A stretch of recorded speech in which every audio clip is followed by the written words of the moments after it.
Good day to you. You know, one of the things that takes a bit of getting used to down here in Mexico is the police. You know, you can walk around Mazatlan, Mexico, on the Pacific coast where I am, and you can see police cars in broad daylight going up and down the street with their lights on. And the tumblers, as they call them, slowly going around, the blue and the red.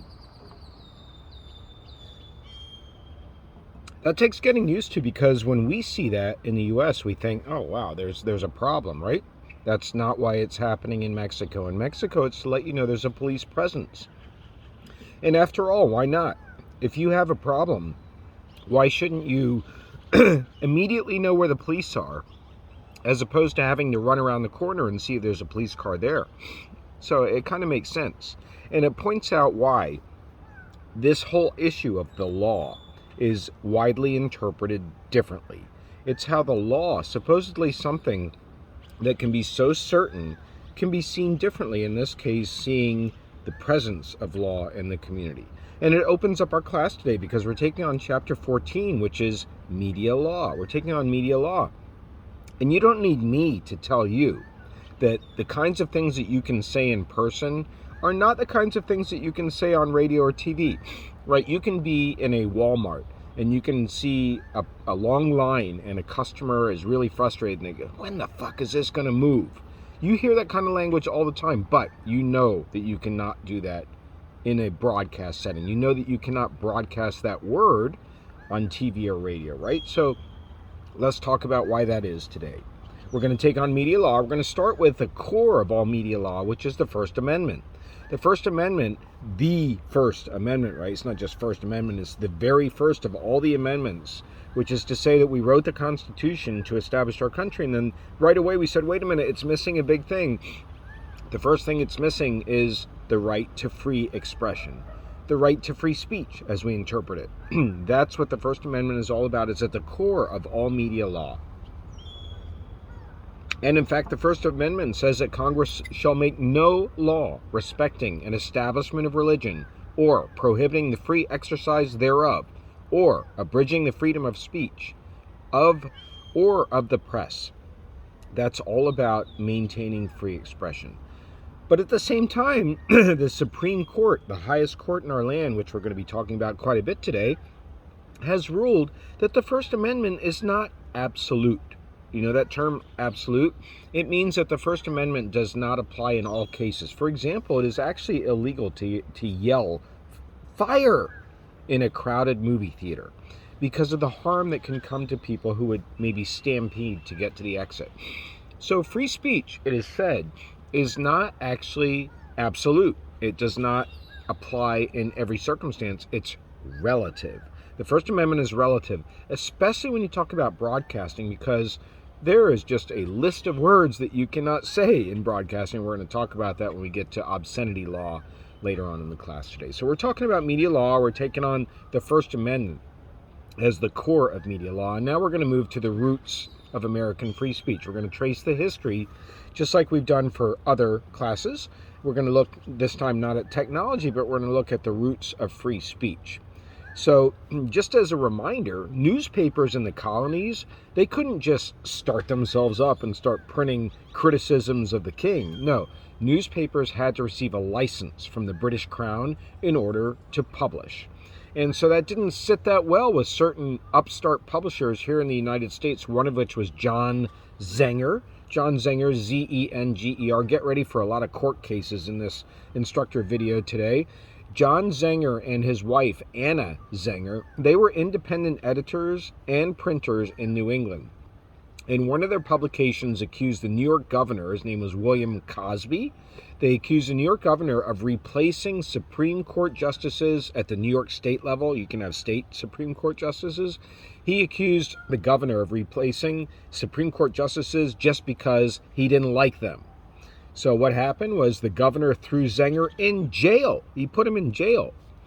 And the jury, this went to court, this went to trial. The jury found Zenger, though, not guilty. Not guilty. And the reason was that they established that truth can be a defense against libel. So even though John Zenger may have ruined the governor's reputation or his career or hurt it in some way, As long as the information was truthful, then it gets to stay. And that's a very important ruling early on in court cases in the United States when it comes to free speech. However, there have been limits on free speech in our country throughout our history. Many of those limits occurred in the context of what we call Alien and Sedition Acts. Do you know about those Alien and Sedition Acts? So these are false or malicious statements that are made against the American government. That's what Alien and Sedition Acts have to do with. False or malicious statements, ill-intended, that's what malicious means, towards the American government. One of the first people to be prosecuted for this was the Scottish immigrant, James Callender. He spells his name Callender. He was thrown in jail in 1800, a long time ago. He was thrown in jail for criticizing the Adams administration. That was the president at the time. And this is the language that the criticism used. It said that Adams was, quote, a repulsive pedant. You know that word pedant? Probably not, right? I didn't until I had to figure it out. That's like somebody who's really stupid. It gets back to walking on feet, like a simple person. A repulsive pedant, a gross hypocrite, and an unprincipled oppressor. Wow. Those are, I mean, by today's standards, think of what was said during the Trump administration, during the Biden administration about our presidents. I mean, this pales in comparison, right? But those are harsh languages. That was harsh language. So Alien and Sedition Acts happen to be used mostly during wartime, particularly during World War II when the country feels it's vulnerable and needs to watch out for so-called enemies. And there's an act that was passed that fits right in with Alien and Sedition Acts. It's called the Smith Act. And that actually makes it a crime. Makes it a crime in the United States, the Smith Act. Sorry, I lost my place here.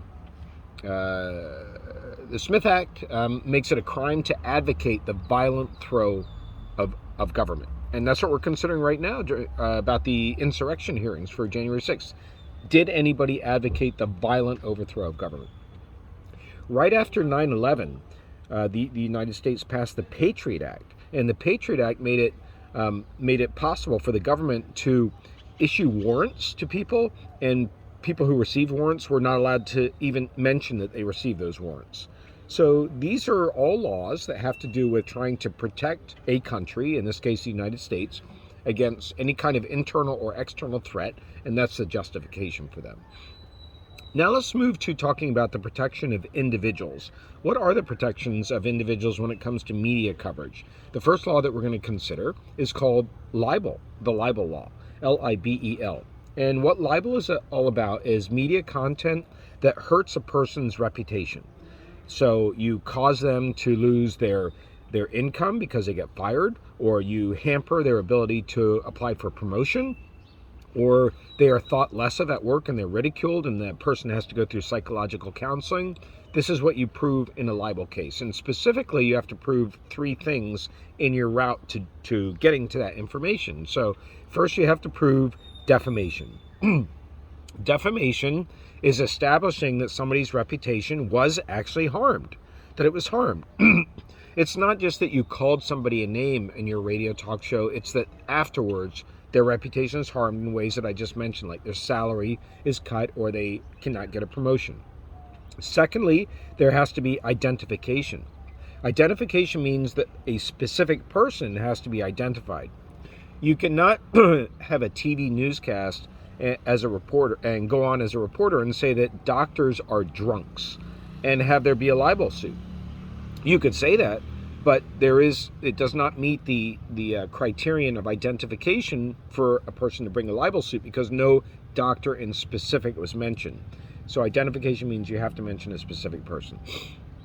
And lastly, in a libel case, there has to be publication. Publication must, whatever the content was that was created, has to be seen by somebody. The fact that a reporter called a specific doctor a drunk, doesn't mean anything unless it is published. Right now, on the other hand, what are the defenses against libel? If you're a media organization, if you're a radio station, a TV station, a newspaper, a web page, a magazine, how do you defend yourself against libel? Well, there are several defenses. The first is truth. I mean, it doesn't matter how hurtful the information is. If it's accurate, it's not a libel case. The second is privilege. Privilege has to do with were the statements made in a venue where those statements are protected by confidentiality, which mostly has to do with Congress. In Congress, you can make statements in the halls of Congress, and those statements can be privileged. They're made and only meant to be made in Congress. A third defense against libel is opinions. If you call the president a jerk or an idiot, that can be seen as just a journalist's opinion, and you cannot prosecute a journalist for having an opinion. So one of the court cases that advance these three prongs to measure whether libel has taken place is the New York Times versus Sullivan. So New York Times versus Sullivan, we mentioned it a bit briefly last class. So it has to do with Martin Luther King, and groups that supported Martin Luther King's fight for civil rights and equal rights. And what happened was this group took out an ad in the New York Times. And in the ad, they accused the Alabama police commissioner of all kinds of things, and they made a lot of false statements in the ad, including that police surrounded the courthouse building with Martin Luther King inside. It was not true. Okay, so the police commissioner sued the New York Times for libel.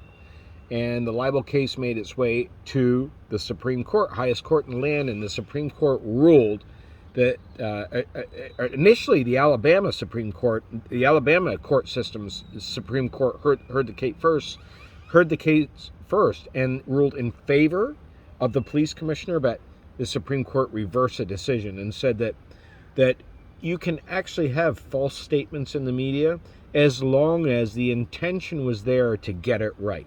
So the intention was there on the part of the New York Times to get the story right. All they did was print an ad. They scrutinized the ad. They didn't catch the mistakes. It was a mistake. But this is a really big ruling in court history because it says that you can actually have untruths in the media if it's in the interest of the public good. All right, let's go on to an area of law now that is very murky in the internet age. It's privacy, the invasion of privacy specifically.